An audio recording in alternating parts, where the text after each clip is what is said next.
আয়েশা নবীকে সালাম জানায়।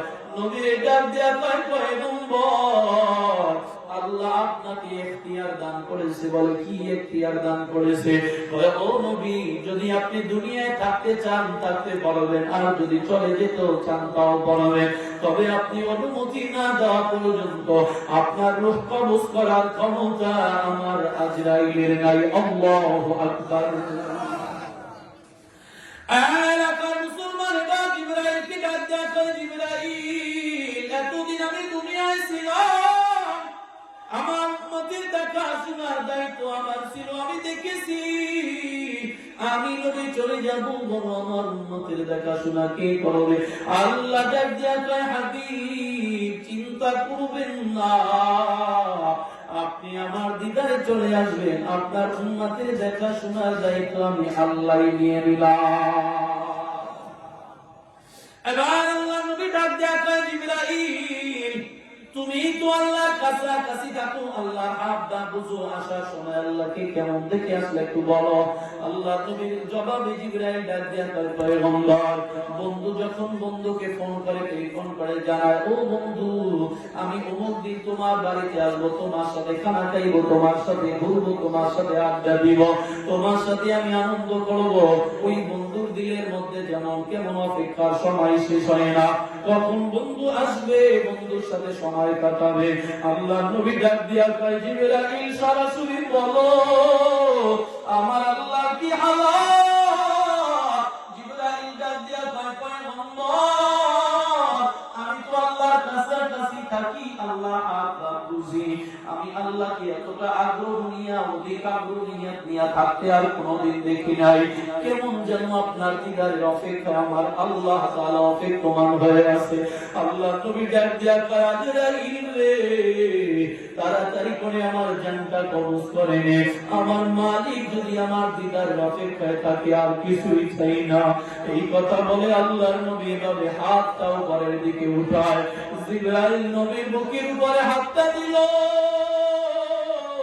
আল্লাহ নবী চোখের পানি ছেড়ে দিয়া ডাক দিয়া কয়, এরে আজরাইল, এত কষ্ট, মৃত্যুর যন্ত্রণা, আমার মন বলে তুই তো পাহাড়টারে আমার বুকের উপরে চাপায়া দিছ মনে হয়।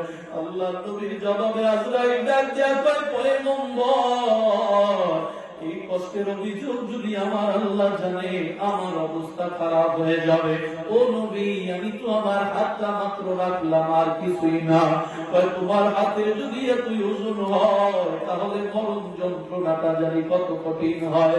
ও আজরাইল শোনো, যত যন্ত্রণা, যত কষ্ট, সব আমি মুহাম্মদুর রাসূলুল্লাহরে দাও, কিন্তু আমার উম্মতরে কষ্ট দিও না। আমার উম্মতই মরণ যন্ত্রণা সহ্য করতে পারবে না। এই কথা বলে আল্লাহ নবী কান্না করে হাতটার উপরের দিকে উঠায়, আল্লাহুম্মার রফিকুল আ'লা, আল্লাহুম্মার রফিকুল আ'লা, আল্লাহুম্মার রফিকুল আ'লা বলে হাতটা জমিনের মধ্যে ছেড়ে দেয়। নবী আর এই দুনিয়ায় নাই। এলাকার মুসলমান, নবী দুনিয়া থেকে বিদায় হয়ে গেল, মুহূর্তের মধ্যে সংবাদটা চতুর্দিকে ছড়ায় গেল, মদিনার মানুষগুলা পাগল বেকারা হয়ে গেল, এতটাই দুর্বল, এতটাই ভেঙে পড়ল, যে বসে অবস্থায় ছিল সত্যি হারায় ফেলছে, দাঁড়াইতে পারে না, যে দাঁড়ানো অবস্থায় ছিল আর সে বসতে পারে না। এমন অবস্থা হয়ে গেল, হযরত ওমর তরবারি নিয়ে রাস্তার মধ্যে দৌড়ায় আর কয়, এই মদিনার লোকেরা, যে বলবি নবী নাই, আমি ওমরের তরবারির আঘাত থেকে তারে বাঁচতে দেব না। আমার নবী নাই, আমার নবী নাই, এই কথাটা তো আমি ওমরের কলিজায় মানায় না। আমার নবী আল্লাহর সাথে কিতাব দেওয়ার জন্য গিয়েছে, আমার নবী আবার ফিরে আসবে, আমার নবী মরে নাই। আমার নবীর এই সংবাদটা আমার কাছে যে বলবে, তারে আমি ঘাটটারে আলাদা করে দিব। হযরতে আবু বকর নবীর কাছে নাই, আবু বকর নবীর সুস্থতার ভাব দেখে নিজের বাড়িতে চলে গেলেন। আবু বকর শুনতে পাইল নবী নাই, আবু বকরের তীরের মতো হেলে দুলে নবীর ঘরের সামনে আইসা দাঁড়াইয়া আম্মা জানদের থেকে অনুমতি নিয়া নবীর হুজরার মধ্যে ঢুকে দেখে নবী শোয়া, গায়ের চাদর দিয়া নবীকে ঢাইকা রাখা হয়। আল্লাহ নবীর সাহাবী আবু বকর আল্লাহর নবীর চেহারাটার সামনে বসে যায়, মুখের দিকে চাদরটারে সরায়। আল্লাহর নবীর সাহাবী আবু বকর নবীর মুখটারে পরিষ্কার করিয়া কপালের মধ্যে চুমু দেয়, চোখের পানি ছেড়ে কান্না করে আর বলে, পয়গম্বর যদি দুনিয়ার কোথাও যাইতেন, কোন সফরে যাইতেন, আবু বকরকে না নিয়া যাইতেন না গো নবী, আজ এই সফরে আপনি কেন একা চলে গেলে? আমি আবু বকর কেমনে একা দুনিয়ায় থাকবো? আবু বকর কান্না করে আর নবীকে আদর করে চুমু খায়। আল্লাহ নবীর কাপড়ের মধ্যে, চাদরের মধ্যে আবু বকরের চোখের পানি লেগে যায়। আমার মন বলে, আল্লাহ আবু বকরের চোখের পানিকে নবীর জন্য সুগন্ধি বানাইয়া দেয়। এলাকার মুসলমান এবার আবু বকর ঘর থেকে বের হয়ে গেল। হযরত ওমরকে ডাক দিয়া কয়, ওমর পাগলামি করিও না রে ওমর, ইন্নাকা মাইতুন ওয়া ইন্নাহুম মাইতুন। ওমর তুমি কি আয়াত বিশ্বাস করো না, মানো না? আল্লাহর নবী দুনিয়ায় নাই, হে ওমর তুমি পাগলামি করিও না। হযরত আবু বকর ওমরকে বুকের সাথে জড়ায়া দিয়া যখন এই কথাটা বুঝাইল, হযরত ওমর ডাক দিয়া কয়, দুনিয়ার মানুষ শোনো, আমি ওমরের তো হাত থেকে তরবারিটা জমিনের মধ্যে পড়ে গেল। আবু বকর যখন বলল নবী নাই, আমি বুঝলাম আসলে মনে নাই নবী নাই। এলাকার মুসলমান নবীর সাহাবী বেলাল নবীর বিরহ ব্যথা সহ্য করতে পারে না, নবী নাই।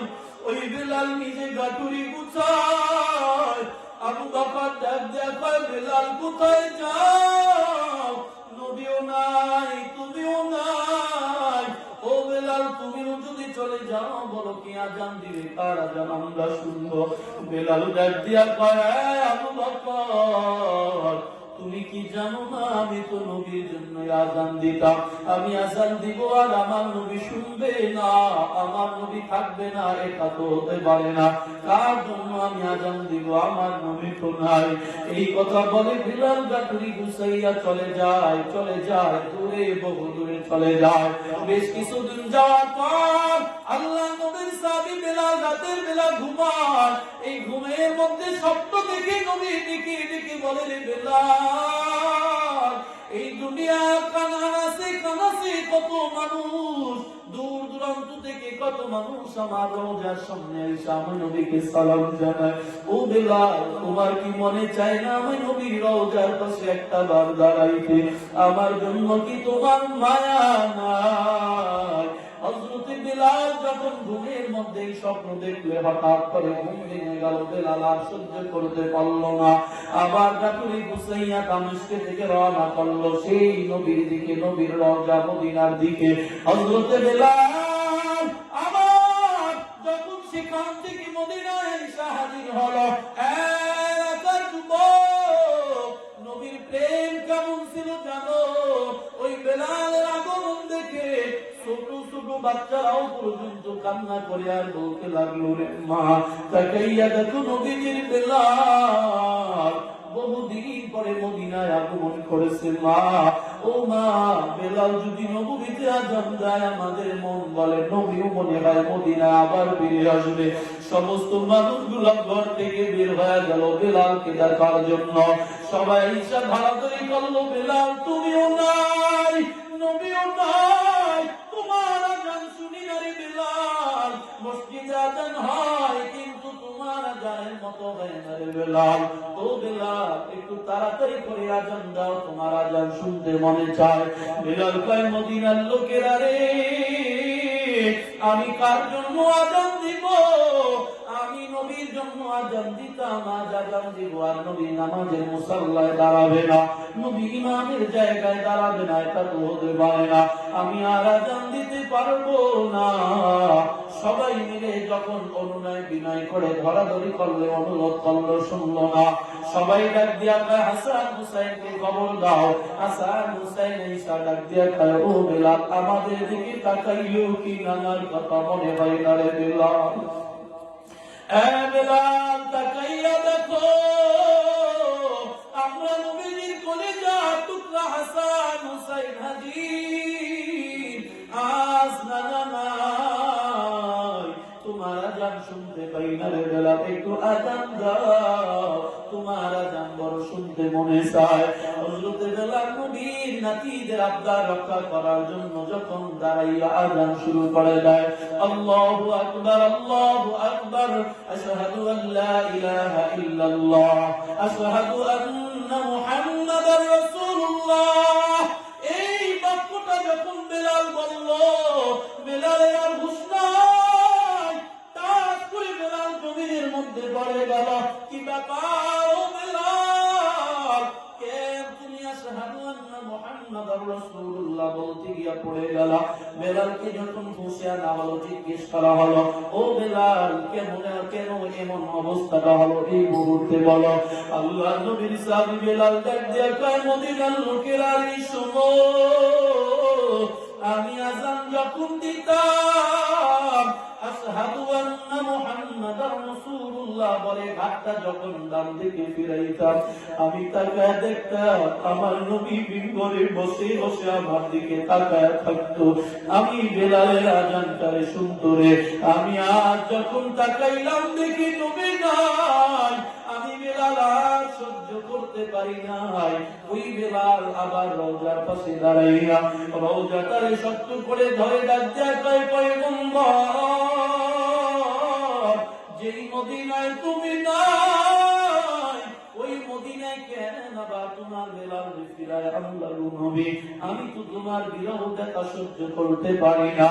যেখানে যাই তোমাকে নাই, তোমাকে পাই না, তোমার শূন্যতায় আমি রক্ষেছি। আরে আল্লাহর বান্দা, ওই নবী ডাক দিয়া কয়, ও আল্লাহ, তাড়াতাড়ি করে বিচার করো।